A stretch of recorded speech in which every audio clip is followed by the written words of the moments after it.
સુરતના સચિન વિસ્તારમાં અસામાજિક તત્વોનો આતંક જોવા મળ્યો હતો. દુકાનદાર દ્વારા સિગારેટના પૈસા મંગાતા લુખ્ખાઓ દ્વારા આતંક મચાવાયો હતો, જે ઘટના સીસીટીવીમાં કેદ થઈ હતી.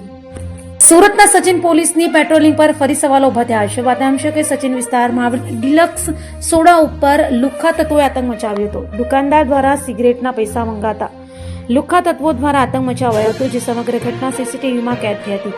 તો દુકાનદાર દ્વારા જણાવવામાં આવ્યું છે કે મારનાર આરોપી અંકિત પાંડે છે અને વારંવાર દુકાન પર આવી આતંક મચાવે છે. ત્યારે સચિન પોલીસ દ્વારા આવા લુખ્ખા તત્વોને ક્યારે સબક શીખવાડાશે એ જોવું રહ્યું.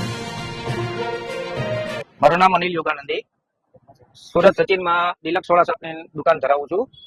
અને કાલે બપોરે 2:30 વાગ્યાના અરસામાં એક અંકિત પાંડે નામનો વ્યક્તિ દારૂના નશામાં આવી અને મારી પાસેથી સિગરેટ ને બીજા માલ સામાનની માગણી કરી, જે ઉધારમાં એને મફતમાં જોતું હતું, જે મેં આપવાનો ઇનકાર કર્યો. તો સીધો મારી માથે હુમલો કરી દીધો.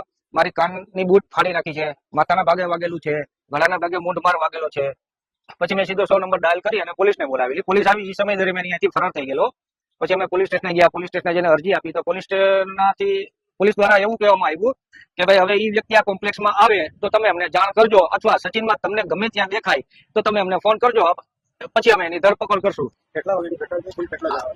એ લોકો મતલબ 4 જણા હતા એના મિત્રો સાથે, પણ 3 જણા છે એમાં આ વસ્તુમાં ઇન્વોલ્વ નહોતા, કેમ કે આ વ્યક્તિ એટલો દારૂના નશામાં હતો. એના મિત્રો પણ એને સમજાવતા હતા કે ભાઈ તું આ વસ્તુ છોડી દે, તારી પાસે પૈસા છે ઓલરેડી, ખીચામાં 500 ની નોટોની છપી હતી, છતાં પણ હવે એ લોકોને બધાને ભાઈ બનવું છે.